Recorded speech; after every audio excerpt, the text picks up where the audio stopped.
آج ہم پڑھیں گے راؤنڈ نمبر 4 کا 10th کلاس کا چیپٹر نمبر 10۔ سب سے پہلے words meanings and synonyms. Synonyms کا مطلب ہے اس کے مترادف۔ آئرش آئرلینڈ کا رہنے والا، native of Ireland. Recount دوبارہ بیان کرنا، ری ٹیل۔ آبزرو مشاہدہ کرنا، لک واچ۔ سٹرن سخت گیر سیریس۔ کنسنٹریشن مکمل توجہ کے ساتھ، ایبزارپشن۔ ایکسپریشن تاثر، امپریشن۔ فرسٹریشن مایوسی، ڈس اپوائنٹمنٹ۔ پروگریس ترقی، پروموشن۔ بیم چمکنا، گلٹر۔ ریویلیشن انکشاف کرنا، ڈسکلوئر۔ ڈیلائٹ خوشی، پلیئر۔ ریزالو تجزیہ کرنا، انالائز۔ پروسیشن گرفت، گریپ۔ پرائیویٹ ذاتی، پرسنل۔ کنیکشن تعلق، لنک۔ ایبزرڈ بے تکا، بیہودہ۔ سینونیم ہے اس کا اسٹوپڈ، ڈپریسنگ مایوس کن، ڈسکریجنگ۔ ڈیمائز موت، ڈیتھ۔ پرسسٹ موجود ہونا، کنٹینیو۔ نیگیٹ نفی کرنا، ڈینائی۔ کینسل۔ نوشن نقطۂ نظر، کانسیپٹ۔ تھریٹ خطرہ، ڈینجر۔ کمپلیکسٹی پیچیدگی، کمپلیکیشن۔ ایٹ لارج آزادی کے ساتھ، فریلی۔ آئیڈینٹیفائی شناخت کرنا، ریکگنائز۔ لوتھ نفرت کرنا، ہیٹ۔ فلیٹر خوشامد کرنا، بٹر اپ۔ شیلٹر پناہ گاہ، ریفیوج۔ نرشمنٹ غذا، فوڈ۔ بلاگ سوانح عمری، بایوگرافی۔ گریٹیفیکیشن اظہار تشکر، ڈیلائٹ۔ انڈیور برداشت کرنا، ٹالریٹ۔ اسٹف مواد، مٹیریل۔ ڈیفائی مقابلہ کرنا، کاؤنٹر۔ اممیئریبل ناقابل پیمائش، انفیدمیبل۔ ایویڈنس ثبوت، پروف۔ گرینجور شان و شوکت، اسپلینڈر۔ سسٹیننس معاش، لائیولیہوڈ۔ کمپیشن ہمدردی، سمپتھی۔ وائس آواز، ساؤنڈ۔ یہ تو تھے اس کے ورڈس میننگز اور سینونیمز، اور اب ہم کریں گے اس کی translation line wise. An Irish novelist Colm Tóibín once recounted a story about observing a Cantonese man sitting on a Kowloon footpath reading a book. Ireland کے ایک ناول نگار کولم ٹوبائن نے ایک دفعہ کنٹینین کے ایک باشندے کے بارے میں ایک کہانی سنائی جو کولون کے فٹ پاتھ پر بیٹھا کتاب پڑھ رہا تھا۔ The man's face was stern with concentration and his finger tracing the line being read. انہماک کی وجہ سے آدمی کا چہرہ سنجیدہ دکھائی دیتا تھا اور اس کی انگلی زیر مطالعہ سطر پر چل رہی تھی۔ At times the man's expression would be disturbed in frustration at his progress. مطالعے میں آگے بڑھنے کے ساتھ ساتھ اس کے چہرے کے تاثرات مایوسی سے اضطراب میں بدل رہے تھے۔ Finally the reader looked up at the sky while his face was beaming. بلاخر قاری نے آسمان کی جانب نگاہ اٹھائی اور اس کا چہرہ دمک اٹھا۔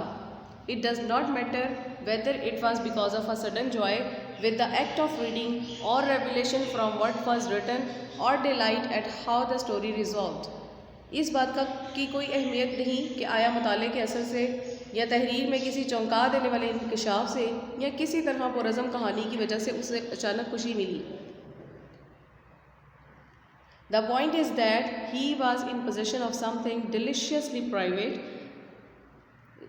اس بات پہ ہے، خوشی اس بات پر ہے کہ اس کے قبضے میں کوئی ایسی چیز آ چکی تھی جو ذاتی طور پر پرلطف تھی۔ A connection between him and the writer, between the real world and the world described upon the pages. یہ قاری اور لکھاری کے درمیان تعلق تھا، حقیقی دنیا اور صفحات پر بیان کردہ دنیا کے درمیان ایک ربط تھا۔ Now look at the second paragraph. There is frequently asked question. اکثر پوچھا جانے والا ایک سوال یہ ہے، What would the world be like without books? کہ کتابوں کے بغیر دنیا کیسی ہوگی؟ The very question is absurd and depressing. یہ سوال ہی بے تکا اور مایوس کن ہے۔ It is always said that the latest technology signals the demise of the books. یہ ہمیشہ کہا جاتا ہے کہ جدید ترین ٹیکنالوجی کتاب سے دستبرداری کی وجہ کی طرف اشارہ کرتی ہے۔ Decades ago کئی دہائیاں پہلے it was thought that the radio would replace books. کئی دہائیوں سے پہلے یہ خیال کیا جاتا تھا کہ ریڈیو کتابوں کی جگہ لے لے گا. The fear has persisted throughout the invention of television and internet. Television اور انٹرنیٹ کی ایجادات کے دوران یہ اندیشہ موجود رہا. But sense like that of Cantonian man reading the book negate the notion and modern advances pose a threat to our reading. لیکن کینٹینین باشندے کی کتب بینی کے مناظر اور اس نظریے کی نفی کرتے ہیں کہ جدید ترقی یافتہ اقدام مطالعے کے لیے خطرے کا باعث بن سکتے ہیں. Books are themselves a form of technology that is spread over the pages and makes us delve into the complexities of life. کتب بذات خود ایک قسم کی ٹیکنالوجی ہے جو کہ صفحات پر بکھری پڑی ہے اور ہمیں اس قابل بناتی ہے کہ زندگی کی پیچیدگیوں کی چھان بین کر سکیں. Now look at the paragraph number 3.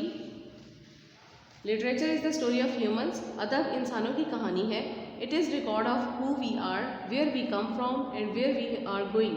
یہ ایک کہانی ہے کہ ہم کون ہیں, ہم کہاں سے آئے ہیں اور ہم کہاں جا رہے ہیں. Books makes us travel at large. کتب ہمیں طویل سفر کراتی ہیں. During our journey, we are connected with humanity. اس سفر کے دوران ہمارا رابطہ انسانیت سے ہوتا ہے. We identify ourselves with the characters we meet and learn whether we love, loathe, fear or flatter. ہم ان کرداروں سے اپنی پہچان کرتے ہیں جن سے ہمارا واسطہ پڑتا ہے اور ہم سیکھتے ہیں کہ کیا ہم محبت کرتے ہیں, نفرت کرتے ہیں, خوفزدہ ہیں یا خوشامد کرتے ہیں. They help us comprehend our faults and aspirations. وہ ہماری کوتاہیوں اور خواہشوں کو سمجھنے میں ہماری مدد کرتے ہیں. They tell us who could we become. وہ یہ ہمیں بتاتی ہیں کہ ہم کیا بن سکتے ہیں if we are not careful. اگر ہم نے محتاط نہ کی تو. Reading provides the deepest connection to the morals that make us human and part of a larger society. ہمیں اخلاقیات کے ساتھ گہرا تعلق مطالعہ مہیا کرتا ہے جو ہمیں انسان بناتا ہے اور وسیع تر معاشرے کا حصہ بناتا ہے. Now look at the paragraph number 4. Books are great thing. Books are a source of comfort for us. کتب ہمارے لیے راحت کا ذریعہ ہیں. They are a safe shelter. وہ ایک محفوظ پناہ گاہ ہیں. Throughout human history, man has found peace in the written works. پوری انسانی تاریخ میں انسان نے تحریری کاموں میں ہی سکون پایا ہے. Books are bridges. کتابیں پل کا کام دیتی ہیں. Through their pages we make a contact with society. ان کے صفحات کے ذریعے ہم معاشرے سے اپنا ربط پیدا کرتے ہیں. Those who read more are better prepared to face the world than those who don't read. جو لوگ زیادہ مطالعہ کرتے ہیں وہ نہ پڑھنے والوں کی نسبت دنیا کا سامنا کرنے کے لیے بہتر طور پر تیار ہوتے ہیں. Now look at the paragraph number 5. Though reading a book connects us with humanity. اگرچہ کتب بینی یا مطالعہ کرنا ہمارا انسانیت سے ناطہ جوڑتی ہے. It is also the last truly private act in the world that has become too public. حقیقتاً یہ دنیا کا آخری ذاتی عمل ہے جس کو مقبولیت حاصل ہے.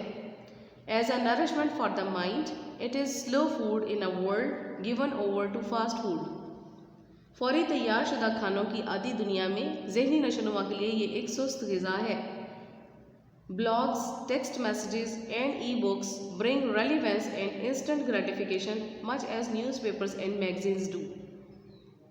اتنی زیادہ بلاگز یعنی معلوماتی ویب تفصیلات, ٹیکسٹ میسیجز یعنی تحریری پیغامات اور ای بکس انٹرنیٹ پر پڑھی جانے والی کتابیں اتنی زیادہ مفید اور فوری خوشی لاتی ہیں جتنی زیادہ اخبارات اور جرائد لاتے ہیں.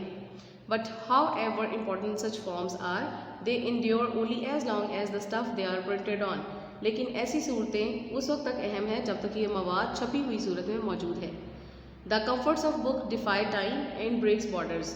کتابوں سے ملنے والی تسکین وقت کی قید سے آزاد اور سرحدی بندشوں کو توڑ ڈالتی ہے.